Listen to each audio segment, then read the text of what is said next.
चलिए बिना किसी देरी के सीधे आज के इस दिलचस्प एक्सप्लेनर में गोता लगाते हैं। आज हम जिस विषय पर चर्चा करने वाले हैं वो है दुनिया का सबसे रहस्यमयी पहाड़ कैलाश पर्वत। इंटरनेट पर इसके बारे में अनगिनत असाधारण और अजीबोगरीब दावे भरे पड़े हैं, लेकिन सच क्या है और फिक्शन क्या, आज हम इसी की पड़ते उधेड़ने वाले हैं।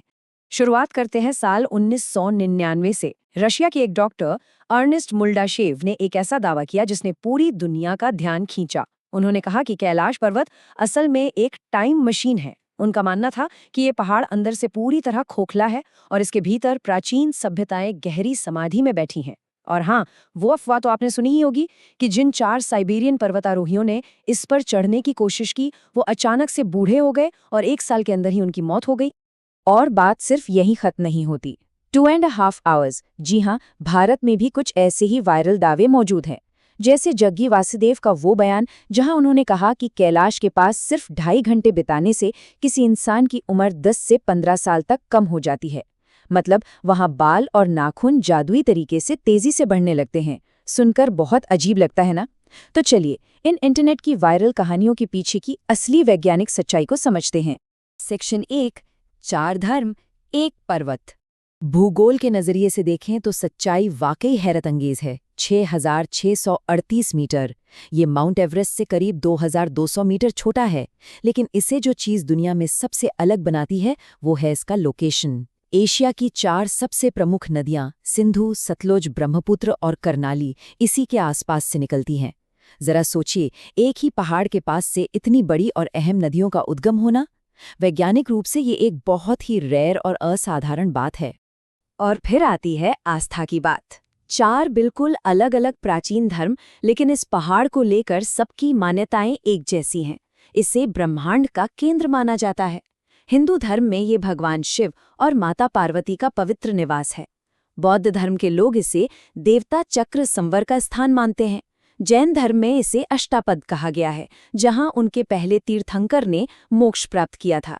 और तिब्बत का अपना प्राचीन बौद्ध धर्म इसे स्वर्ग और धरती के मिलने का एक अहम बिंदु मानता है। एक और दिलचस्प बात देखिए, ये जो 52 किलोमीटर की परिक्रमा है ना, हिंदू और बौद्ध धर्म के अनुयायी इसे घड़ी की दिशा में यानी क्लॉकवाइज करते हैं, जबकि जैन और बौद्ध अनुयायी इसे एंटी क्लॉकवाइज करते हैं। तरीके अलग हैं, लेकिन पवित्रता को लेकर आस्था बिल्कुल एक। आगे बढ़ते हैं, सेक्शन 2, भूगोल और झीलें। अब जरा पहाड़ के बेस पर मौजूद इन 2 रहस्यमयी झीलों की बात करते हैं। ये दोनों एक दूसरे से मुश्किल से 2 या 3 किलोमीटर की दूरी पर हैं। एक तरफ है बिल्कुल मीठे पानी की मानसरोवर झील, जिसे देवताओं का स्नान स्थल माना जाता है, एकदम शांत, जहां जीवन है, मछलियां हैं। और ठीक इसके बगल में है राक्षस ताल, खारे पानी की एक झील जिसे राक्षसों से जोड़ा जाता है, पूरी तरह से बंजर, जहां कुछ भी पनप नहीं सकता। ये विरोधाभास देखने में किसी चमत्कार से कम नहीं लगता। लेकिन रुकिए, इसके पीछे का कारण कोई जादू नहीं बल्कि प्योर साइंस है। इसे एंडोरेक बेसिन कहते हैं। सरल शब्दों में कहें तो राक्षस ताल असल में एक लैंडलॉक झील है, यानी यहाँ से पानी बाहर निकलने का कोई रास्ता ही नहीं है। सदियों से पानी भाप बनकर उड़ता रहा, लेकिन सारे मिनरल्स और नमक उसी जगह जमा होते रहे। दूसरी तरफ मानसरोवर का पानी ओवरफ्लो होकर लगातार राक्षस ताल में गिरता रहता है। इसी वजह से मानसरोवर का पानी हमेशा मीठा और फ्रेश बना रहता है ना कमाल की बात? और हाँ, कैलाश की वो परफेक्ट पिरामिड जैसी शेप। कई लोग कहते हैं कि ये प्राचीन सभ्यता या एलियंस का काम है, पर ऐसा बिल्कुल नहीं है। आज से लगभग 25 लाख साल पहले क्वाटरनरी पीरियड के हिमयुग के दौरान बड़े बड़े ग्लेशियरों की बर्फ ने इसकी चट्टानों को काटकर ये शानदार आकार दिया है। ये एक 100% प्राकृतिक प्रक्रिया है, ठीक वैसे ही जैसे यूरोप के फेमस मैटरहॉर्न पर्वत का निर्माण हुआ था। सेक्शन 3, वायरल अफवाहों की सच्चाई। चलिए अब थोड़ा उन वायरल दावों का गणित भी चेक कर लेते हैं। इंटरनेट पर एक्सिस मुंडी के परफेक्शन वाले मिथक बहुत पॉपुलर है। दावा किया जाता है कि कैलाश पर्वत नॉर्थ पोल और स्टोनहेंज से बिल्कुल 666 किलोमीटर दूर है और साउथ पोल से इसका ठीक 2 गुना यानी 13,332 किलोमीटर। सुनने में बड़ा रहस्यमयी लगता है ना? लेकिन असल भौगोलिक दूरियां कुछ और ही कहानी बयां करती हैं। नॉर्थ पोल से इसकी दूरी 650 किलोमीटर है, स्टोनहेंज से 6,900 किलोमीटर और साउथ पोल से 13,400 किलोमीटर। मतलब ये 666 वाले जो नंबर्स हैं वो महज कहानी को मसालेदार बनाने के लिए गढ़े गए हैं। और याद है, शुरुआत में हमने डॉक्टर अर्नस्ट मुल्डाशेव की बात की थी, जिन्होंने ये टाइम मशीन और तेजी से उम्र बढ़ने वाला भ्रम फैलाया था। असल में वो कोई भूवैज्ञानिक या फिजिसिस्ट नहीं थे, बल्कि पेशे से एक आई सर्जन यानी आंखों के डॉक्टर थे। और तो और वो मरमेड यानी जलपरियों और वैम्पायर्स जैसी चीजों के वजूद में भी पक्का विश्वास रखते थे। उनके दावों का न तो कोई वैज्ञानिक आधार है और न ही कोई पीयर रिव्यूड पब्लिकेशन। और वो साइबेरियन क्लाइंबर्स के रातों रात बूढ़े होने वाली कहानी, वो बस रशियन टैब्लॉइड मीडिया का फैलाया हुआ एक मनगढ़ंत झूठ था, जिसका आज तक कोई रिकॉर्ड नहीं मिला। तो फिर सवाल उठता है कि वहां जाने वाले लोगों को जो भयानक सिरदर्द या भटकाव महसूस होता है, उसका कारण क्या है? इसका जवाब हमारी बायोलॉजी में छुपा है, जिसे ऑल्टीट्यूड सिकनेस कहते हैं।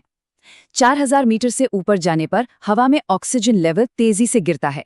इसकी वजह से दिमाग में सूजन आ सकती है, जिसके नतीजे में तेज सिरदर्द, डिसओरिएंटेशन और यहाँ तक कि हलूसिनेशंस यानी भ्रम पैदा होने लगते हैं।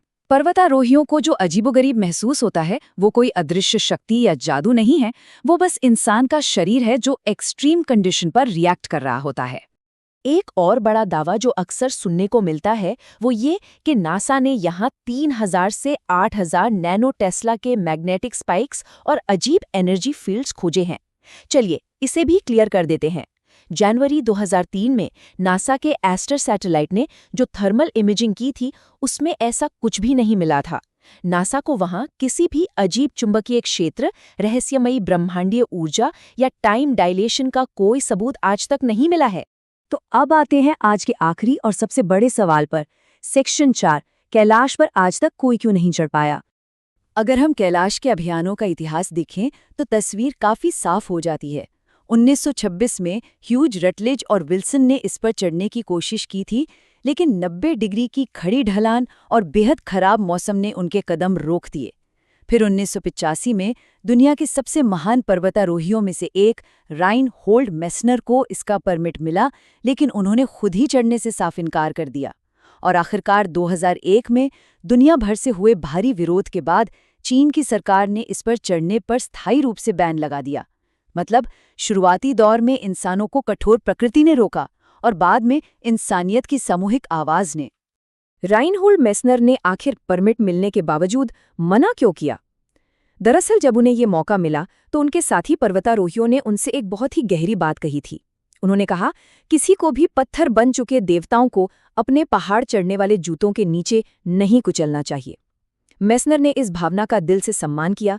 एक ऐसा इंसान जिसने दुनिया की सबसे ऊंची चोटियां फतह की थीं, उसने महज सम्मान के खातिर इस आधिकारिक मौके को ठुकरा दिया। और एक बात और, कैलाश दुनिया का इकलौता ऐसा पर्वत नहीं है जिसे अछूता रखा गया हो।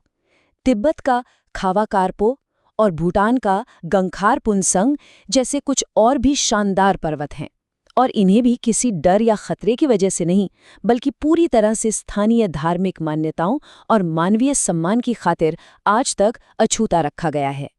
तो इन सब बातों से हम क्या निष्कर्ष निकाल सकते हैं?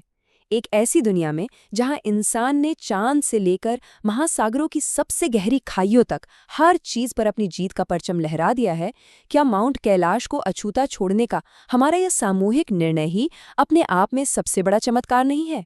आज का ये एक्सप्लेनर हमें यही सिखाता है कि दुनिया में हर चीज जीतने के लिए नहीं बनी होती, कुछ चीजें सिर्फ उनके सम्मान के लिए होती हैं। और शायद यही इस पहाड़ का असली जादू है ना? इसी विचार के साथ आज की ये चर्चा यहीं समाप्त करते हैं।